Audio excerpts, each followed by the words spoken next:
بسم اللہ الرحمن الرحیم۔ عزیز طلباء السلام علیکم۔ اردو سال اول کے آج کے لیکچر کے ساتھ میں ہوں علی عرفان۔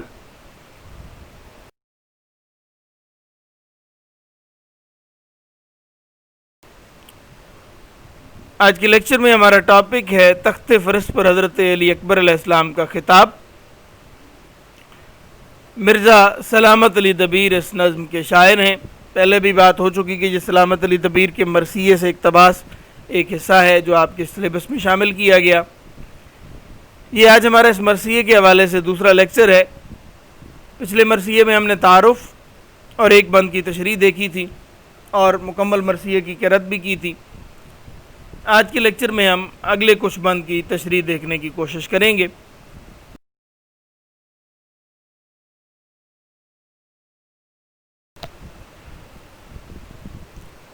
پہلے بند کی تشریح پچھلے لیکچر میں ہو چکی تھی۔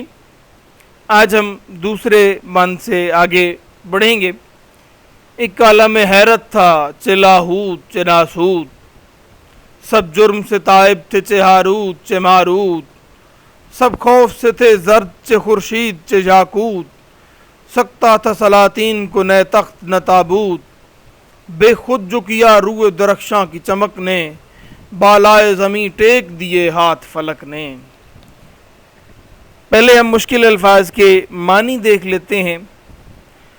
لاہوت کہتے ہیں اگلا جہان، لاہوت بمعنی عالم ذات الہی، ناسوت دنیا۔ ہاروت اور ماروت، یہ ہاروت و ماروت کا قصہ قرآن مجید میں بھی ہے۔ یہ دو فرشتے تھے کہ جو انسانی شکل میں دنیا پر آئے، اور پھر یہ دونوں فرشتے نفس کے زیر اطاعت آ کر گناہ کا ارتکاب کر بیٹھے، جس کے نتیجے میں ایک روایات کے مطابق انہیں تا قیامت ایک کنویں میں لٹکا دینے کی سزا بھی دی گئی۔ تو ان کے جرم کے حوالے سے بات کی جاتی ہے۔ سب خوف سے تھے زرد چہ خورشید چہ یاقوت، یاقوت ایک قیمتی پتھر ہے، خورشید سورج، سکتا تھا سلاطین کو نہ تخت نہ تابوت۔ سکتا طاری ہونا یعنی شل ہو جانا۔ اچھا، یہ منظر جو اس نے اوپر بیان کیا یہ کیوں تھا؟ بے خود جو کیا روئے درخشاں کی چمک نے، روئے درخشاں یعنی روشن چہرہ، یعنی حضرت علی اکبر کے چہرے کی چمک نے سب کو بے خود کر دیا، بالائے زمیں ٹیک دیے ہاتھ فلک نے۔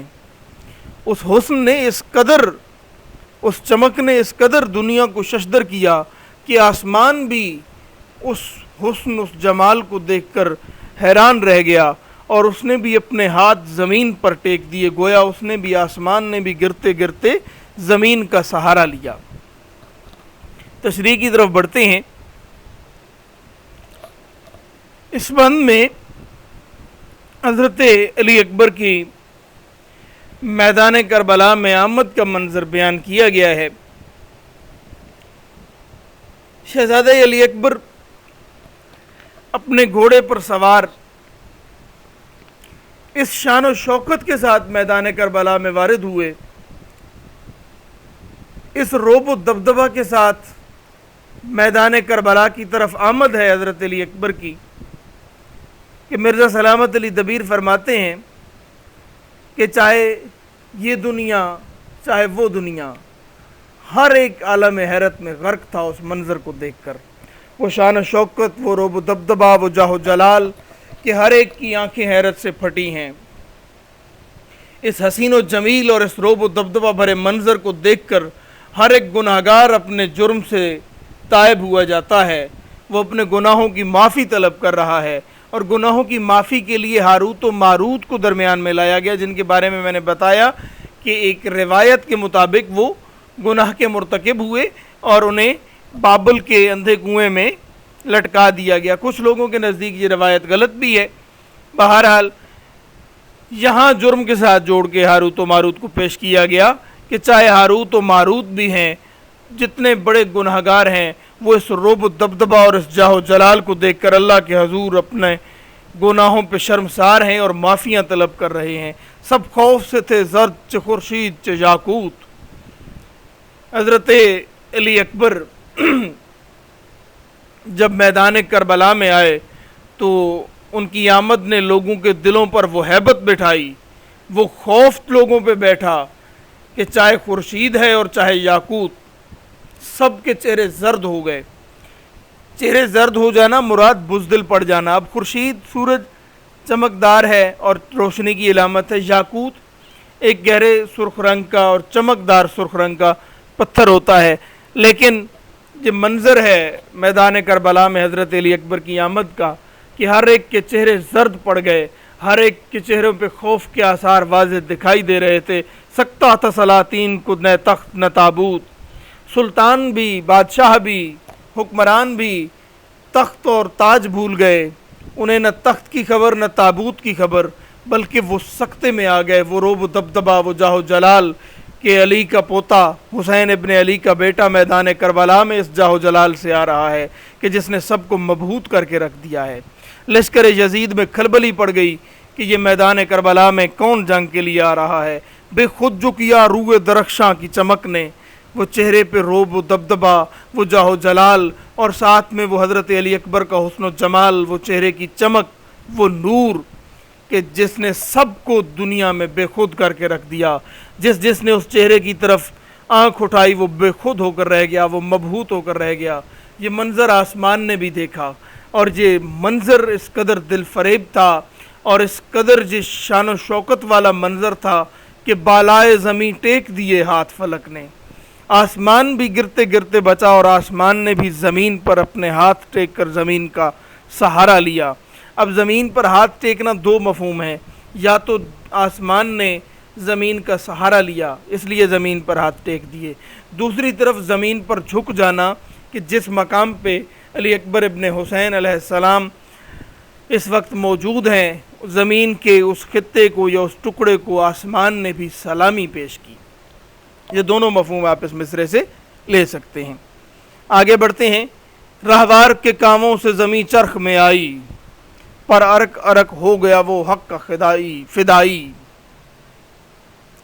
چہرے پہ عجب باب پسینے نے دکھائی، ان قطروں سے نیساں پہ گھٹا شرم کی چھائی. یہ قدر ارک کی نہ کسی روح سے بڑی تھی، شبنم کبھی خورشید کے منہ پر نہ پڑی تھی. اس بند میں بھی حضرت علی اکبر کے گھوڑے پر سوار ہو کر میدان کربلا میں آنے کے منظر کو ایک مختلف رنگ میں مختلف انداز سے پیش کیا گیا ہے.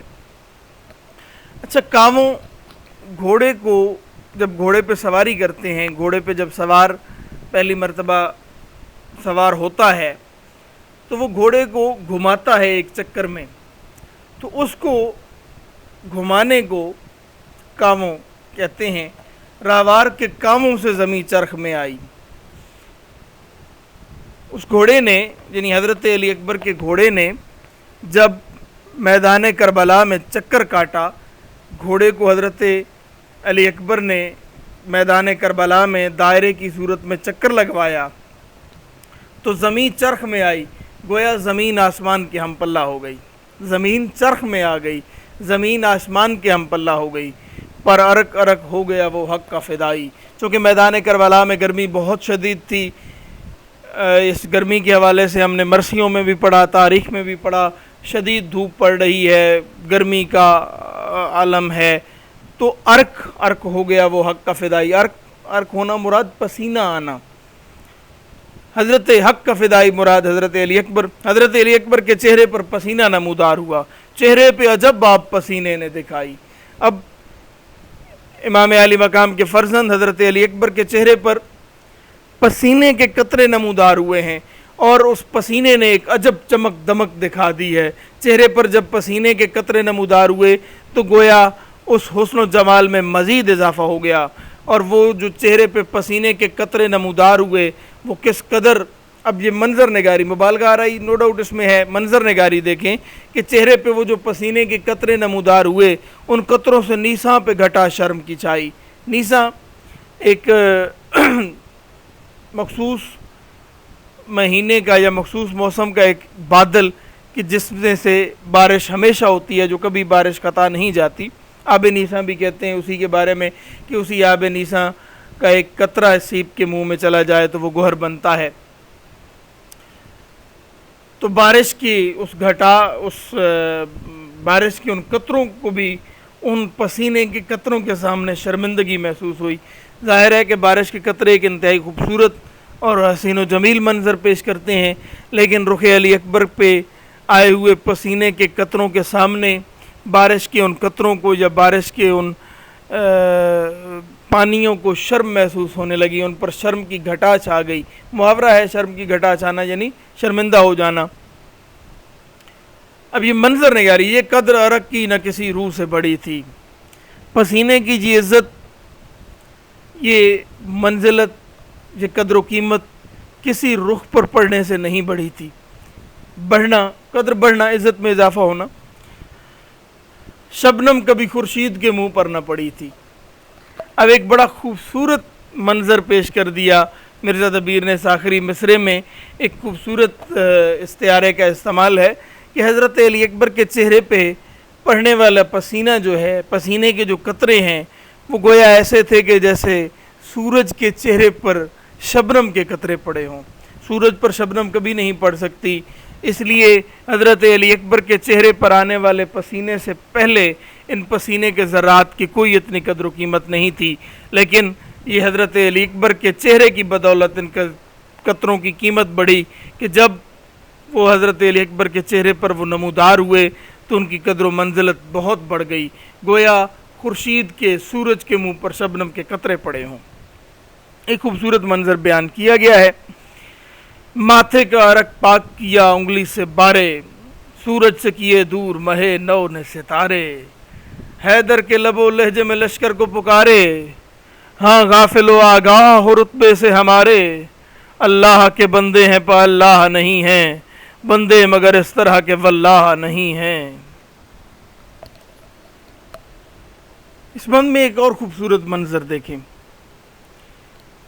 چونکہ گرمی ہے میدان کربلا میں اور حضرت علی اکبر کے چہرے پہ پسینہ آیا. اب پسینے کو اپنی انگلی سے بارے، الغرض یعنی آخر کار ماتھے کا عرق پاک کیا انگلی سے بارے، یعنی اپنی پیشانی سے پسینے کے قطروں کو صاف کیا. سورج سے کیے دور مہے نو نے ستارے. اب یہ دیکھیں مہے نو جو ہے یہ بڑا خوبصورت منظر ہے. سورج حضرت علی اکبر کے رخ مبارک کے لیے، چہرے کے لیے استعمال کیا گیا، اور ستارے وہ قطرے ہیں پسینے کے جو حضرت علی اکبر کے چہرے پر نمودار ہوئے. اب مہے نو کا منظر دیکھیں کہ انگلی سے جب آپ پسینہ صاف کر رہے ہیں پیشانی سے تو وہ انگلی ایک مڑی ہوئی شکل میں ہے، اور اس کو مہے نو کہا، پہلی رات کا چاند جسے آپ ہلال کہتے ہیں. حضرت علی اکبر نے آخر کار اپنی انگلی سے اپنی پیشانی سے پسینہ صاف کیا. اور اس منظر کو مرزا دبیر کیسے بیان کرتے ہیں کہ پہلی رات کے چاند نے، ہلال نے سورج کے چہرے سے ستاروں کو دور کیا. اب یہ خوبصورت منظر دیکھیں اور محسوس کریں کہ کس خوبصورتی کے ساتھ بیان کیا جا رہا ہے، تفصیلات اور کتنی مائنیوٹ ڈیٹیلز بیان کی جا رہی ہیں، کس شائستگی کے ساتھ کہ حضرت علی اکبر نے پیشانی سے جو پسینے کے قطرے اپنی انگلی سے دور کیے وہ گویا مہ نو نے، ہلال نے ستاروں کو سورج سے دور کیا. حیدر کے لب و لہجے میں لشکر کو پکارے. اپنے چہرے سے پسینہ صاف کر کے حضرت علی اکبر لشکر یزید سے مخاطب ہوئے. اور کس طرح سے مخاطب ہوئے؟ حیدر کے لب و لہجے میں لشکر کو پکارے. شیر خدا حضرت حیدر کرار کے لہجے میں، اپنے دادا کے لہجے میں لشکر یزید کو مخاطب کر کے فرماتے ہیں، ہاں غافل و آگاہ ہو رتبے سے ہمارے.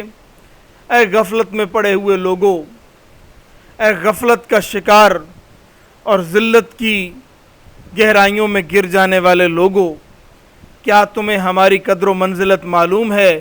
کیا ہمیں جانتے ہو؟ کیا ہمارا تعارف رکھتے ہو؟ کیا ہماری معرفت تمہارے دلوں میں ہے؟ مخاطب کر کے کہہ رہے ہیں اللہ کے بندے ہیں پر اللہ نہیں ہیں، ہم اللہ کے بندے ہیں، ہم اللہ نہیں ہیں، ہمیں کوئی خدائی کا دعویٰ نہیں ہے، لیکن یاد رکھو بندے مگر اس طرح کے واللہ نہیں ہیں، لیکن ہم عام لوگ بھی نہیں ہیں، ہم خانوادہ رسول کے لوگ ہیں، ہم اہل بیت نبوت ہیں، ہم معدن الرسالت ہیں، ہم خاندان تطہیر کے لوگ ہیں، ہم عام لوگ نہیں ہیں، تمہیں ہمارے رتبے کی پہچان نہیں ہے، ہم خانوادہ رسول سے ہیں، ہم آل رسول ہیں، تمہیں ہماری پہچان نہیں ہے، تمہیں کیا خبر کہ تم کس سے مد مقابل ہوئے ہو اور تم کس کے خون میں اپنے ہاتھوں کو رنگنے والے ہو، تمہیں کس لالچ نے کس ضلالت میں لا ڈالا ہے کہ تم حسین ابن علی اور اس کے صحابیوں سے اور اس کے ساتھیوں سے اور اس کے اہل بیت سے لڑنے پہ آمادہ ہو گئے ہو۔ تمہاری لالچ نے تمہاری آنکھوں پر پٹیاں باندھ دی ہیں۔ حضرت علی اکبر للکار رہے ہیں، پکار رہے ہیں اور حجت تمام کر رہے ہیں لشکر یزید پر کہ ہمارے رتبے کو پہچانو، ہمیں پہچانو کہ ہم کون ہیں، ہم وہی ہیں کہ جن کے لیے رسول نے احترام کا کہا، کل سالکم اجرا الا المودۃ فی القربا، اپنے قریبیوں سے وہ جو مودت کا کہا تھا رسول کریم صلی اللہ علیہ وآلہ وسلم نے، وہ ہم خانوادہ اہل بیت ہیں، لیکن تم غفلت میں پڑے ہوئے لوگ اس چیز کو نہیں جانتے ہو۔ آج کا ہمارا لیکچر یہیں پہ اختتام پذیر ہوگا۔ ہم نے 3 بند کی آج کے لیکچر میں تشریح کی ہے، اور اگلے لیکچر میں انشاءاللہ ہم اس مرثیے کو، اس نظم کو کمپلیٹ کر لیں گے۔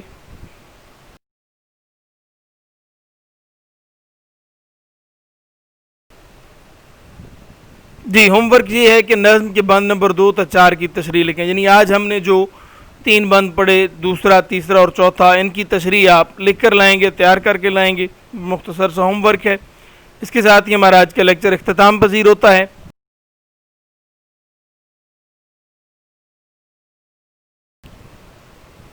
آپ کے لیے ڈھیروں دعائیں اور نیک تمنائیں، خوش رہیں، خوش رکھیں، اللہ حافظ۔